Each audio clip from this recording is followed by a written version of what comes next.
Imagínense esta escena. En medio del desierto quemado por el sol, donde la temperatura en verano alcanza los 50 grados, corre un río verdadero. Y en él nadan 1 millón de peces. ¿Suena como ciencia ficción? Pero es la realidad que creó Israel en el corazón mismo del desierto de Negev. Suscríbanse al canal, va a estar interesante. El desierto de Negev ocupa más de la mitad del territorio de Israel. Es un lugar donde las lluvias caen solo unos pocos días al año, y los antiguos lechos de ríos hace tiempo se convirtieron en grietas rocosas secas. Aquí durante siglos vagaron los beduinos, que aprendieron a sobrevivir donde casi no hay agua. En el siglo XX, los colonos judíos comenzaron a desarrollar estas tierras estériles. Construyeron kibutz, instalaron tuberías, inventaron el riego por goteo. Cada gota de agua se valoraba como oro. Pero el sueño de un río vivo en el desierto parecía inalcanzable. Todo cambió a principios del siglo XXI, cuando Israel logró un avance en las tecnologías de desalinización de agua de mar. Enormes instalaciones en la costa del Mediterráneo comenzaron a convertir el agua salada en agua dulce.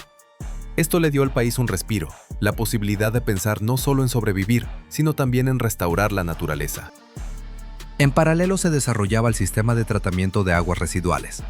Israel alcanzó un récord del 90% de tratamiento, lo que ningún otro país logró. El agua tratada se dirigía a los campos agrícolas, liberando valiosos recursos de agua dulce para otros propósitos. Fue entonces cuando un grupo de científicos de la Universidad Ben Gurión propuso una idea loca: crear un ecosistema fluvial artificial directo en el desierto. No simplemente un canal con agua, sino un sistema vivo real con peces, plantas, microorganismos. Muchos lo llamaron fantasía, pero los investigadores creían en el éxito. La primera etapa fue el estudio detallado de la geología del Negev. Los científicos descubrieron algo sorprendente. Bajo las arenas a una profundidad de 15 a 30 metros se encuentran antiguos horizontes acuíferos. Esta agua se acumuló allí hace miles de años, cuando el clima era más húmedo. Pero lo más interesante era que el agua subterránea se calentaba naturalmente por procesos geotérmicos hasta 40 grados Celsius. Era salobre, no apta para beber, pero perfecta para crear un ambiente acuático estable. El equipo de ingenieros desarrolló un sistema único de suministro de agua. Combinaron el agua subterránea cálida con agua superficial tratada, creando un balance óptimo de temperatura y salinidad. El agua debía fluir constantemente, imitando el flujo natural de un río. La selección del lugar para el futuro río tomó varios meses. Se requería encontrar una zona con el relieve adecuado, donde el agua pudiera fluir por gravedad, creando movimiento natural. Al final eligieron un valle en la parte central del Negev, protegido de los vientos más feroces. Comenzó la preparación del territorio. Las excavadoras formaban el cauce. Las excavadoras creaban diferencias de profundidad donde los peces podrían encontrar refugio. Los especialistas en paisajismo plantaban a lo largo de las futuras orillas plantas resistentes a la sequía: tamarisco, acacia, palmeras datileras. En paralelo se construía la infraestructura de monitoreo. A lo largo de todo el futuro río, instalaron estaciones automáticas capaces de rastrear las 24 horas decenas de parámetros: temperatura, oxígeno, nivel de pH, contenido de nutrientes, velocidad del flujo. Cuando la parte técnica estuvo lista, comenzó la etapa más importante: el lanzamiento del agua. Las primeras corrientes fluyeron por el cauce en febrero de 2023. Los ingenieros controlaban cuidadosamente cada litro, regulando el suministro para no erosionar las orillas y crear un flujo estable. Los siguientes 6 meses se dedicaron a estabilizar el ambiente acuático. Era necesario esperar a que se formara una capa de sedimentos del fondo, se multiplicaran las bacterias beneficiosas, las plantas de la orilla echaran raíces. Fue un periodo de espera cuando el río existía, pero la vida en él aún no había llegado. Esta sección sobrevivió tanto al calor como a los bruscos enfriamientos nocturnos. La mezcla geotérmica ayudaba a mantener la temperatura más estable. Incluso cuando el aire bajaba a 0 y menos, el agua se mantenía en el rango cómodo para los organismos vivos y no caía en estrés helado. En el verano de 2023, comenzaron las pruebas con pequeños grupos de peces. En secciones especialmente aisladas, lanzaron varios cientos de ejemplares de tilapia. Estos peces son originarios de África, son resistentes, se reproducen rápidamente y toleran bien los cambios de condiciones. Los resultados de las primeras pruebas fueron alentadores. La tilapia no solo sobrevivía, demostraba comportamiento normal. Exploraba el territorio, se alimentaba, formaba cardúmenes. Esto dio luz verde para la etapa principal del proyecto. Llegó el día clave, enero de 2024. Al valle llegó una columna de camiones con tanques especiales equipados con sistemas de suministro de oxígeno. En ellos se encontraba 1 millón de peces de diferentes especies, criados en granjas piscícolas por todo Israel. El equipo de ictiólogos trabajó con precisión quirúrgica. Los peces no podían simplemente ser volcados al agua. Esto causaría shock y muerte masiva.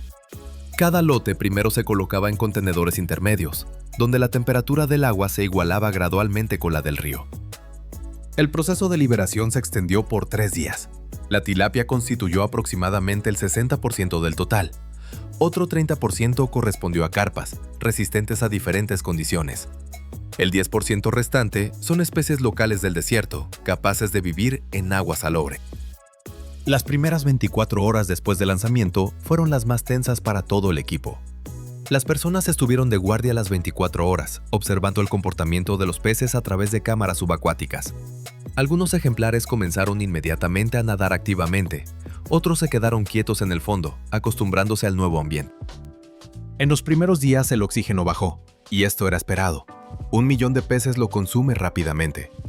Entonces activaron aireadores adicionales para aumentar la mezcla y saturar el agua con aire mientras el sistema alcanza un régimen estable. Al final de la primera semana, el panorama se aclaró. Aproximadamente el 15% de los peces murieron en los primeros días, lo que correspondía a los pronósticos. Los demás se adaptaron y comenzaron a distribuirse por el río, encontrando secciones adecuadas dependiendo de la velocidad del flujo y la profundidad. La tilapia ocupó zonas poco profundas y cálidas donde la luz solar calentaba el agua más fuerte. Las carpas prefirieron secciones más profundas y frescas con flujo lento. Las especies locales se ubicaron en zonas de transición, demostrando una flexibilidad sorprendente. Después de un mes apareció un efecto inesperado. Aumentó drásticamente la biomasa de fitoplancton, algas microscópicas. La razón es simple. Los desechos de la actividad vital de los peces enriquecieron el agua con nitrógeno y fósforo, y las cadenas alimentarias comenzaron a activarse. El fitoplancton se convirtió en la base alimenticia del zooplancton, diminutos crustáceos y otros microorganismos. Estos a su vez apoyaron a los juveniles y peces pequeños. La cadena alimentaria comenzó a formarse naturalmente, sin intervención adicional. En la primavera de 2024 aparecieron las primeras señales de que el ecosistema funciona. Las plantas de la orilla que recibían nutrientes del agua crecieron tanto que comenzaron a dar sombra. Esto creó microzonas adicionales con diferente temperatura y diferente velocidad de flujo en la orilla. Las aves también notaron el nuevo río.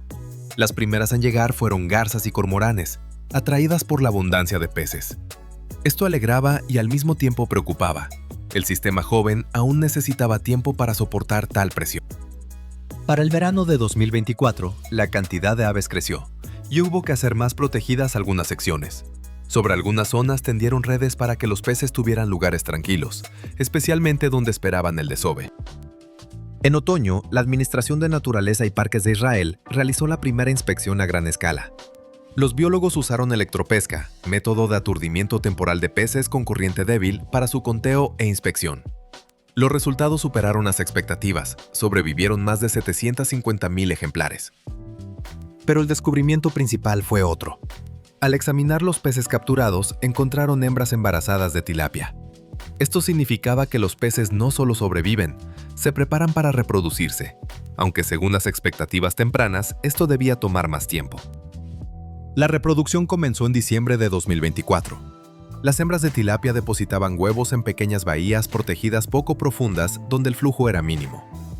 Los machos custodiaban los territorios, demostrando comportamiento agresivo hacia los competidores. Los primeros alevines aparecieron después de 2 semanas. Pececitos diminutos semitransparentes se quedaban cerca del fondo, alimentándose de zooplancton. Su supervivencia en la naturaleza siempre es baja, pero incluso una pequeña fracción de sobrevivientes cambia rápidamente el balance en el sistema joven.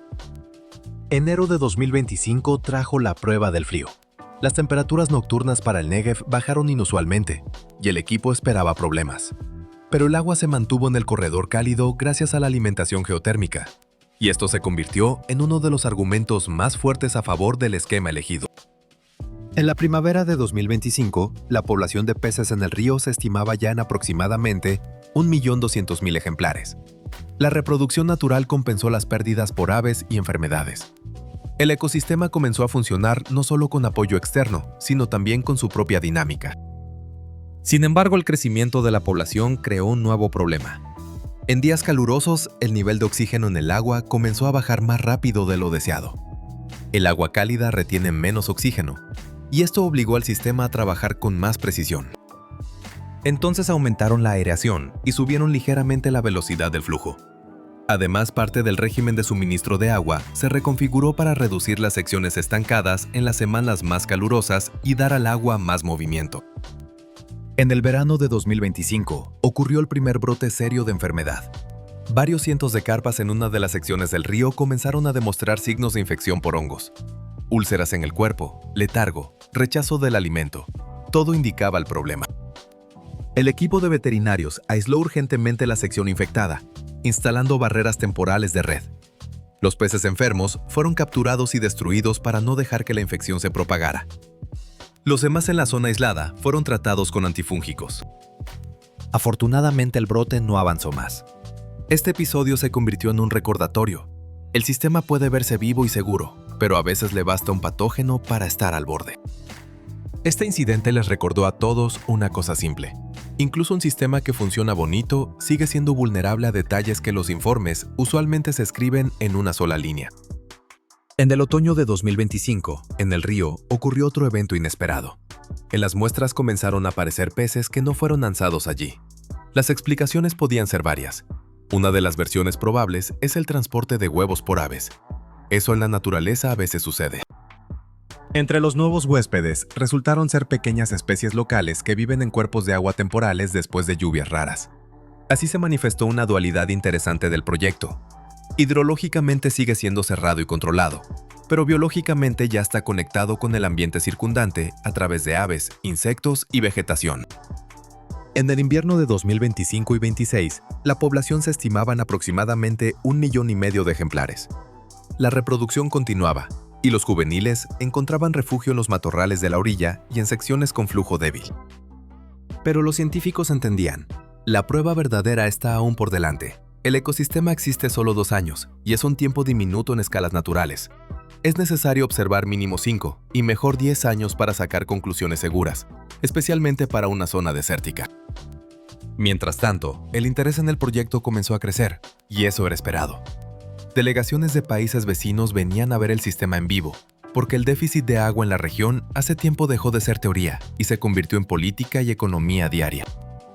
Especialmente atentos estaban los estados del Golfo Pérsico. Allá casi no hay agua dulce, pero hay recursos y deseos de construir soluciones para décadas adelante. Un proyecto piloto así se veía como una oportunidad rara de verificar ideas no en papel, sino en la realidad.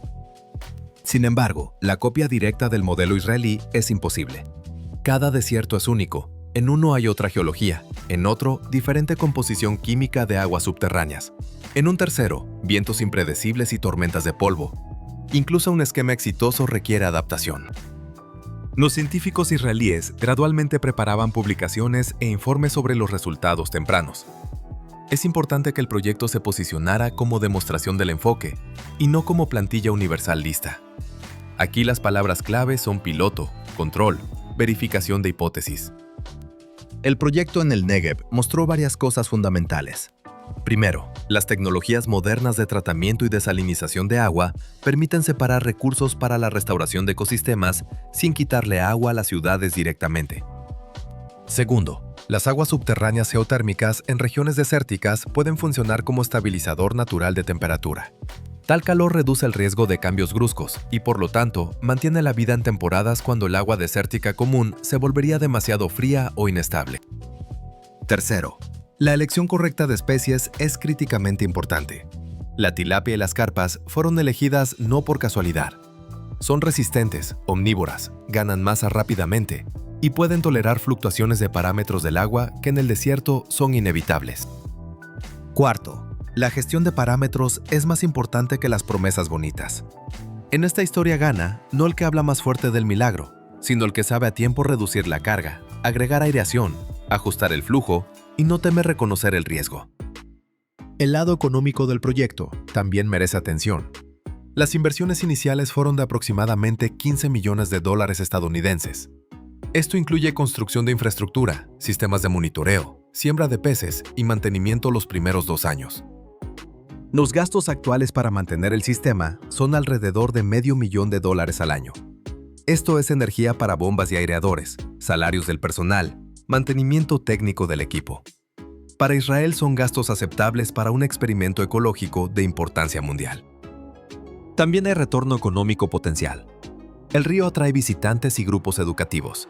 Se convierte en un lugar donde los estudiantes estudian restauración ecológica.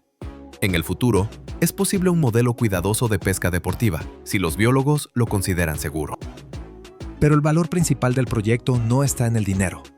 Muestra que el ser humano puede ser no solo destructor, sino también arquitecto de restauración, si actúa con cuidado y científicamente. Con el fondo de sequías y ríos que desaparecen, tal ejemplo engancha a la gente justamente porque es vivo. Los críticos del proyecto señalan su artificialidad. Realmente no es un río natural salvaje, sino un sistema cuidadosamente diseñado que depende de tecnologías. Pero en el siglo XXI la frontera entre lo natural y lo creado por el humano cada vez se difumina más. Tomemos por ejemplo los pólderes holandeses, tierras ganadas al mar. Son paisajes absolutamente artificiales, pero se convirtieron en hogar para millones de personas y miles de especies de plantas y animales. O los bosques verticales de Singapur, donde los árboles crecen en rascacielos. El río desértico israelí continúa esta tradición de ingeniería ecológica. Muestra que en la era de crisis climática, esperar misericordia de la naturaleza puede ser peligroso. A veces es necesario diseñar sistemas sostenibles capaces de existir en nuevas condiciones. Es interesante comparar este proyecto con otros intentos de reverdecer desiertos.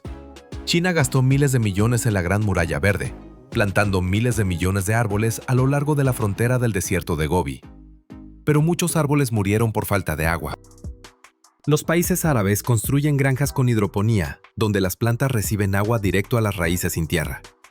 Esto funciona para producción de verduras, pero no crea ecosistemas. El enfoque israelí intenta encontrar balance entre tecnologías y naturaleza. Algunos ecologistas se preocupan por las consecuencias a largo plazo.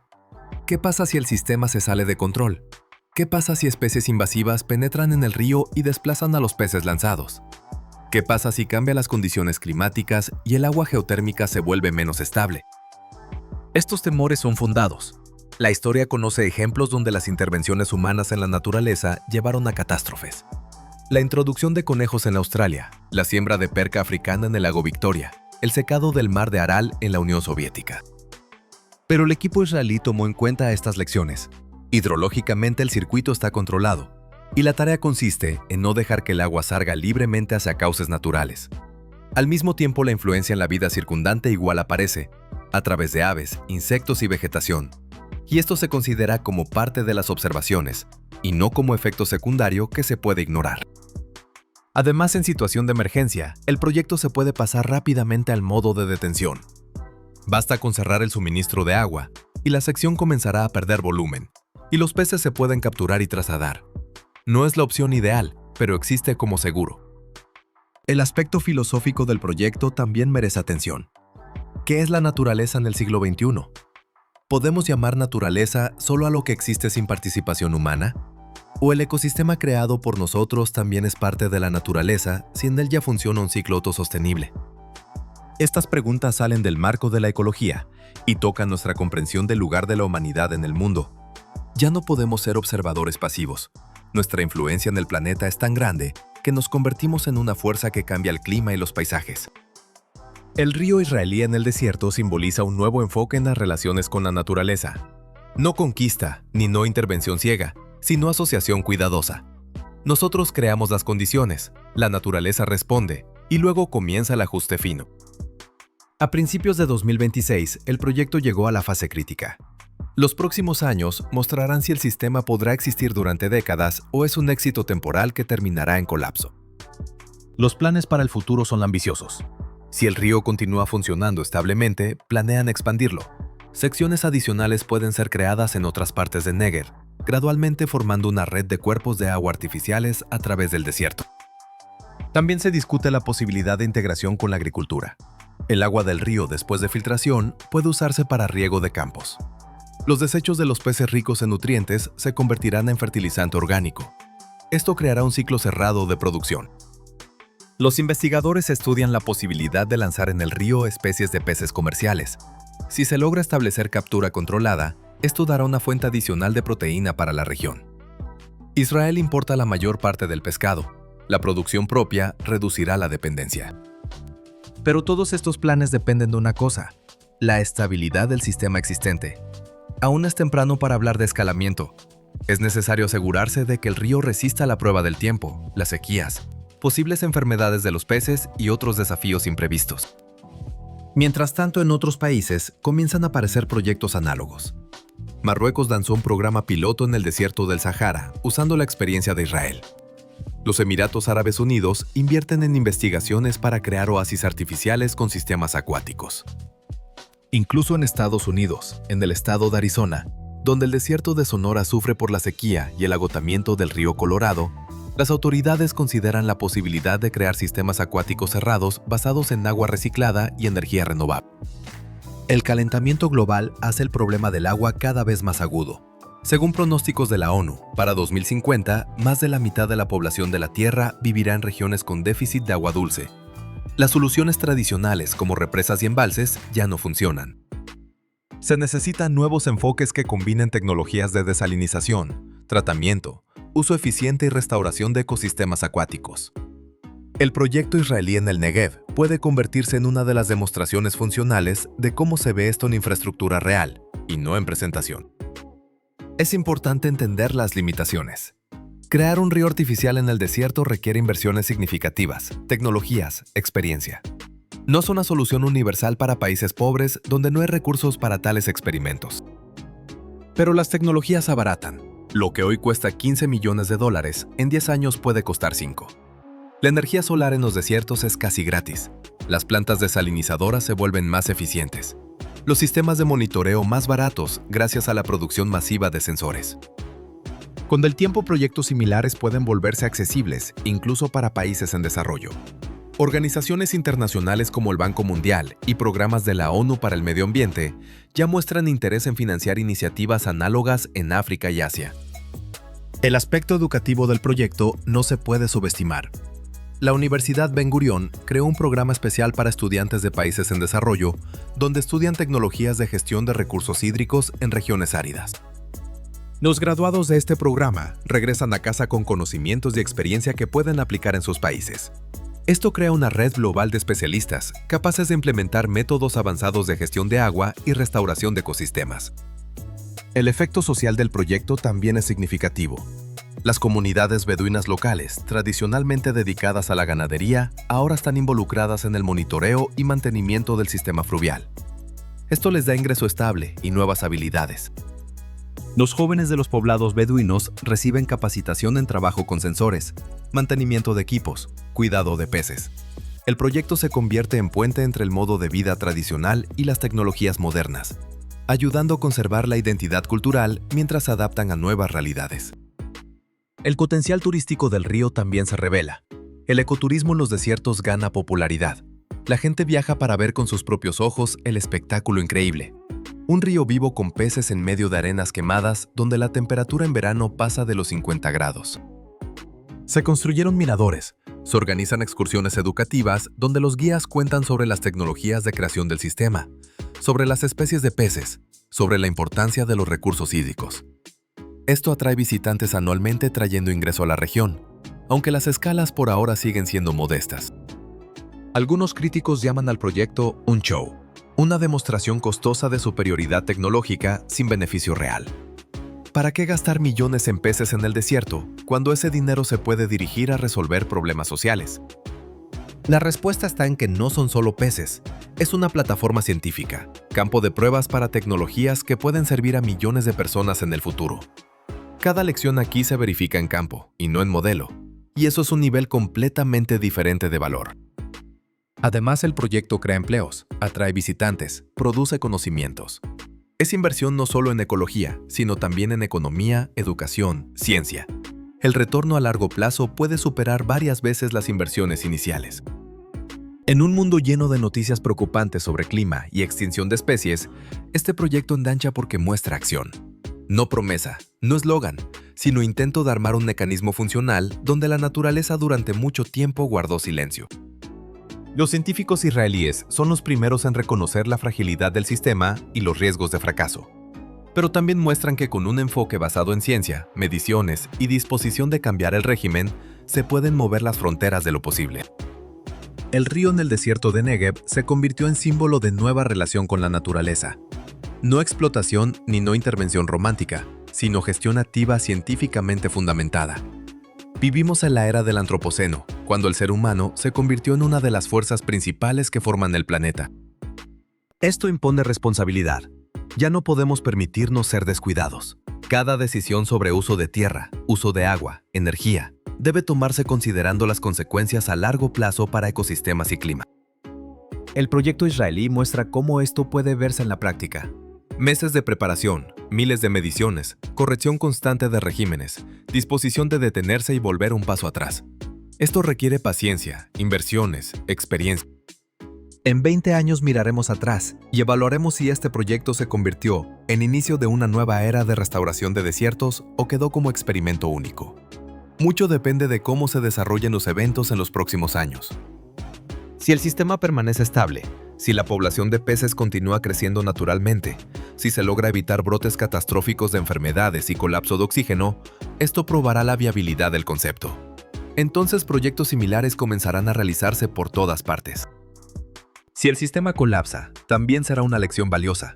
Sabremos qué factores subestimamos, dónde nos equivocamos en los cálculos, qué hay que cambiar. La ciencia se desarrolla a través de errores, no menos que a través de éxitos. Por ahora, en enero de 2026, 1 millón de peces continúan nadando en el río desértico. Se alimentan, se reproducen, interactúan con las plantas de la orilla y las aves. El ecosistema vive, respira, evoluciona. Este es un logro increíble. En medio de uno de los desiertos más duros del planeta, el ser humano creó un oasis de vida usando tecnologías, ciencia y determinación. Sin importar lo que suceda después, este momento ya entró en la historia como prueba de la inventiva humana. 1 millón de peces en el desierto de Negev no es solo un experimento ecológico, es un mensaje a las futuras generaciones. Podemos corregir los errores del pasado. Somos capaces de crear y no solo destruir. En un mundo donde los desiertos avanzan y el agua se vuelve déficit, este es un mensaje vitalmente importante. Si les interesan historias sobre tecnologías que cambian nuestro mundo, suscríbanse al canal, den like y compartan sus pensamientos en los comentarios. ¿Ustedes qué piensan? ¿Podrá este río desértico existir en 10 años o está destinado a secarse? Escriban qué soluciones para combatir la escasez de agua consideran más prometedoras.